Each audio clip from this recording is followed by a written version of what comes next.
tout le monde, j'espère que vous allez super bien et donc on se retrouve dans cette nouvelle vidéo pour le 8e épisode de mes lectures manga. Donc dans cette vidéo je vais vous présenter un shoujo, 4 shonen et un seinen. Donc on va tout de suite commencer comme d'habitude avec les shoujo. Donc je me suis lu bien évidemment 2 tomes de Skip Beat. Donc je me suis lu le tome 18 et le tome 19. Donc Skip Beat, il est toujours en cours avec 38 tomes. Nous aurons le 37e tome mercredi et le 38 tome paraîtra le 12 octobre. Et donc c'est un shoujo de genre comédie-romance. Donc dans ces 2 tomes-là, on rencontre un nouveau personnage. Donc je vais pas vous dire qui c'est parce que comme je suis déjà beaucoup avancée dans l'histoire, je vais vous en dire de moins en moins. Ce qui est normal, je voudrais pas vous spoiler. Donc dans ce tome 18 et 19, on découvre un nouveau personnage en fait, et donc Kyoko, comme elle est toujours dans ses missions du Please Love Me. Donc du coup elle va devoir s'occuper de ce célèbre monsieur et lui faire la cuisine. Donc tout au départ ce monsieur il est un peu méchant, tout ça, on ne sait pas trop pourquoi. Et en fait quand on l'apprend, en fait il laisse tomber un petit peu son masque et il va donner pas mal de petites astuces et tout à Kyoko. Donc voilà, parce qu'elle est dans une période un petit peu sombre, que c'est qu'elle sait plus trop que c'est qu'elle en est dans le monde du showbiz en tant qu'actrice et tout ça. Donc du coup cet homme là il va l'aider, il va lui donner des conseils, des astuces, tout ça, il va lui dire un petit peu lui ce qu'il a vécu, tout ça, qu'est-ce qu'il a fait et tout. Donc voilà, il va lui dire surtout que c'est pas parce que on lui propose que des rôles méchants que ce sera forcément tout le temps comme ça, et qu'il faut que justement qu'elle apprenne justement à se mettre dans la peau de son personnage, tout ça. Donc il va même lui confier un jeu de rôle, tout ça, et donc voilà. Donc du coup elle va devoir se prendre pour le fils bien aimé de ce célèbre monsieur. Et donc voilà, c'était cool, c'était marrant, c'était un petit peu triste, enfin voilà, j'adore beaucoup parce qu'en fait l'émotion du lecteur, en fait je trouve qu'il change beaucoup avec Skip Beat, suivant les passages et tout, qu'est-ce qui se passe. Donc voilà, j'aime beaucoup. Donc je vous montre un petit dessin comme d'habitude. Donc voilà, c'est ce monsieur là dont je vous parle. Donc voilà, avec Kyoko qui est désespérée. Donc voilà. Ensuite je me suis lu le tome 2 de Père et Fils. Donc là on rentre dans la partie shonen, donc de Mitagawa aux éditions Kiyun. Donc Kiyun l'ont mis dans du seinen alors que c'est du shonen hein. Donc voilà, donc celui-ci il est toujours en cours avec 5 tomes et le tome 3 paraîtra le 18 août. C'est un shonen de genre aventure, comédie et tranche de vie. Donc voilà, donc dans ce tome 2, on suit toujours notre herboriste, donc notre papa avec son fils adoré. Et donc dans ce tome 2, on rentre dans une phase un petit peu dramatique où c'est que le petit, il a perdu sa maman il n'y a pas très longtemps, et maintenant qu'il a retrouvé son père, et les soirs il s'imagine dans ses rêves que c'est au tour de son papa de mourir. Donc c'est pas vraiment très très gai. Et donc voilà, on se rend compte aussi à quel point quand on est herboriste, c'est super difficile de s'occuper en même temps de son enfant de 4 ans. Donc voilà, on voit Tola Kishi, donc qui est le papa, on le voit, il est fatigué et tout ça. Donc voilà, il en peut plus, il est au bout de sa vie. Donc voilà, donc j'ai vraiment hâte d'avoir le tome 3 pour suivre leurs aventures et savoir qu'est-ce qui va arriver au petit garçon et à son papa. Donc voilà, c'est vraiment tout choupinou. Ensuite je me suis lu enfin les tomes 3 et 4 de Strike the Blood, le dessin de Tate, le scénario de Kakoto Mikumo et le character design de Manmiyako. Donc c'est aux éditions Kana dans leur collection Dark. Donc voilà, je me suis lu les tomes 3 et 4, donc de toute façon il est toujours en cours avec 7 tomes. Le tome 7 nous l'aurons le 19 août, c'est un shonen de genre action, comédie, school life, science-fiction et surnaturel et vampire. Donc dans ce tome 3 qui se présente comme ça, on a toujours le prêtre qui est toujours là, qui est toujours à la recherche de la chose qu'il veut. Donc voilà, il va y arriver. On se doute qu'il va y arriver. Finalement non, il y a le 4e primogéniteur avec Yukina qui reviennent et voilà, qui unissent leurs forces pour aller le mettre en état de nuire. Donc voilà, est-ce qu'il va y arriver ou pas, je ne vous le dis pas. Et dans le 4e tome, donc une fois que l'histoire avec le prêtre se termine, on arrive dans le tome 4, et dans le tome 4, au début, tout se passe pour le mieux, il n'y a aucun drame, la vie est redevenue paisible, il n'y a rien du tout. Sauf que il y a Dimitri Valter, donc qui est un vampire qui accompagne en fait le premier primogéniteur. Donc voilà, et en fait lui il veut rencontrer le 4e primogéniteur, donc celui qu'on suit. Et donc du coup Kujo et Yukina vont se rendre sur un bateau où se trouve tout simplement celui qui s'occupe du premier primogéniteur. Et donc Yukina va retrouver une amie à elle, donc qui s'appelle Sayaka, qui est sur le dos du manga. Donc voilà, qui est amie à elle, elle vient du même endroit. Et donc voilà, sauf que du coup maintenant qu'il y a le premier primogéniteur qui est là sur l'île, on sait pas trop ce qu'il veut faire. Et on se doute que il y a une nouvelle menace qui arrive peut-être, on n'en sait pas trop. J'ai vraiment hâte de me lire le tome 5.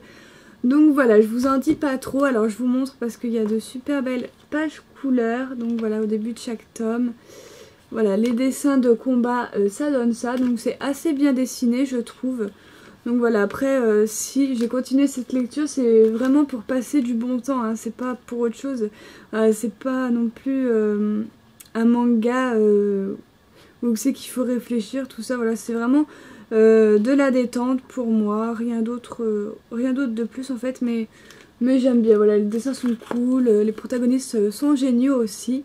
Donc pourquoi pas. Et la page couleur du 4e tome avec Sasara et Yukina.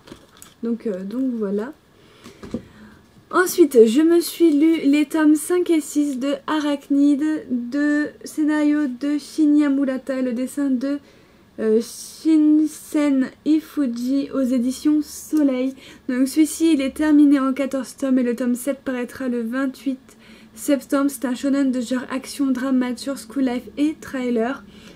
Donc quoi vous dire de plus que j'ai adoré ces 2 tomes. Donc voilà, on rencontre encore pas mal d'insectes puisque la tête de Alice est toujours mise à prix, et donc les insectes ils arrivent pour essayer de la combattre. Alors Alice a essayé de se faire quelques alliés, voilà, elle a quelques alliés mais pas trop non plus, et des insectes plus forts les uns que les autres vont apparaître.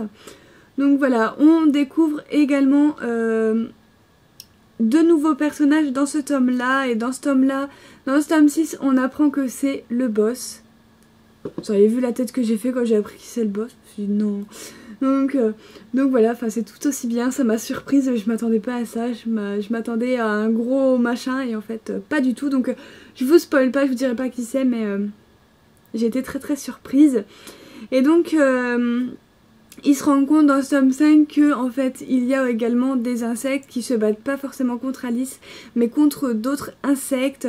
Donc en fait on peut en déduire que le boss est en train de faire un jeu meurtrier, ou que c'est que finalement tous les insectes en fait se tapent les uns contre les autres. Et dans ces 2 tomes il y a des têtes qui commencent à tomber. Et voilà, donc j'ai vraiment très très hâte d'avoir le tome 7 pour voir qu'est-ce qui se passe, parce que c'est vrai que dans ces 2 tomes là on n'a pas trop vu Alice, on a plus vu pas mal d'insectes et on a eu pas mal d'informations dessus. Mais voilà, dans le tome 6 on voit vraiment pas beaucoup Alice. Donc voilà, j'ai très très hâte d'avoir le tome 7. Donc je vous montre les dessins comme d'habitude et la page couleur. Donc voilà, petite chose totalement sadique. Donc voilà, un des nouveaux insectes qu'on découvre dans le tome 5.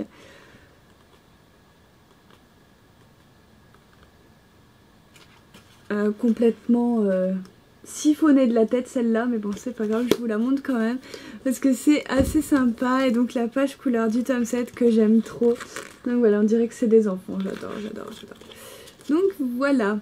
Ensuite je me suis lu le tome 10 de Magical Girl of the End de Kantaro Sato aux éditions Akata.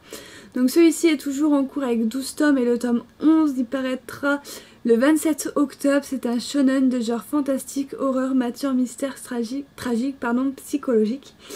Donc dans ce tome 10, qu'est-ce qui se passe? Donc je vais devoir spoiler un tout petit peu, je préfère prévenir. Donc si vous n'avez toujours pas lu Magical Girl of the End ou lu ce tome 10, et bah passez un petit peu la vidéo.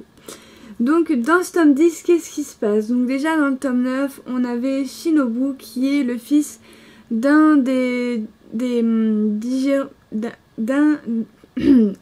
c'est le fils du directeur d'une entreprise médicale, enfin pharmaceutique, tout ça, où c'est qu'il y a des chercheurs, tout ça, pour préparer des médicaments et tout ça.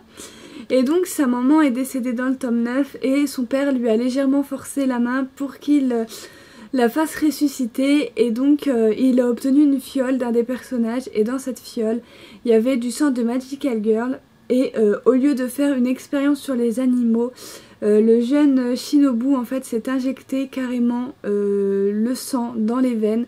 Ça fait que dans ce tome 10, il a muté, mais d'une violence. Enfin voilà, je vous dis pas trop, mais il a muté. Et il détruit tout sur son passage. Et certains personnages qu'on voyait dans la saison 1 font ce retour dans ce tome 10 pour essayer de l'arrêter. Et je pense que toute la vérité va éclater dans le tome 12. En tout cas, j'ai vraiment très hâte d'avoir ce fameux tome 12. Donc voilà, c'est tout ce que je vous dirai à propos du tome 10. Et donc ensuite, on va conclure la vidéo avec le dernier tome de cette vidéo. Donc c'est le Seinen. Donc c'est bien évidemment le 3e tome de Remember. Le roman original de Welzard et les dessins de Katsutoshi Murase, donc c'est aux éditions Kiyun dans leur collection Seinen. Donc celui-ci est toujours en cours avec 8 tomes et le tome 4 paraîtra le 25 août. C'est un Seinen de genre horreur, school life, surnaturel, tragique et trailer.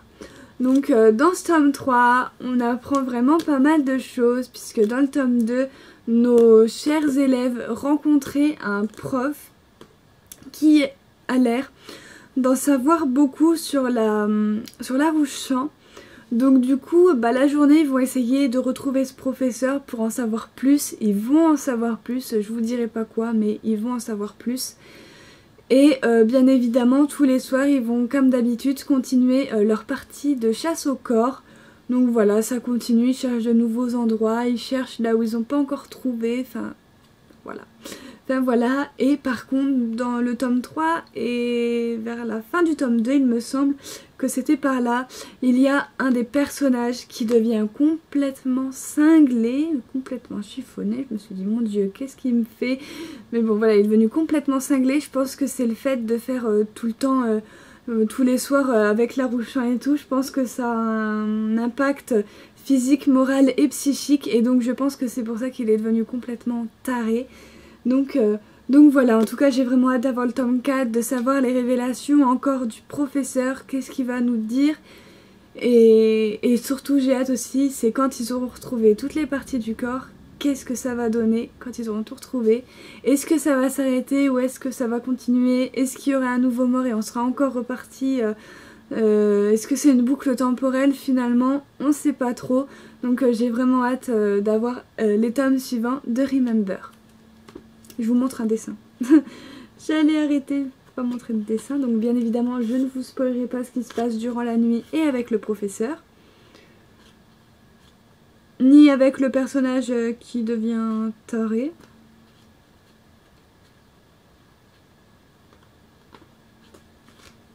Donc voilà pour les dessins. Donc voilà, ma vidéo touche à présent à sa fin. J'espère quand même qu'elle vous aura plu. N'hésitez pas à mettre tous vos avis en commentaire si vous avez lu des mangas et vos avis. Et moi, je vous retrouve très bientôt pour une prochaine vidéo. Bye!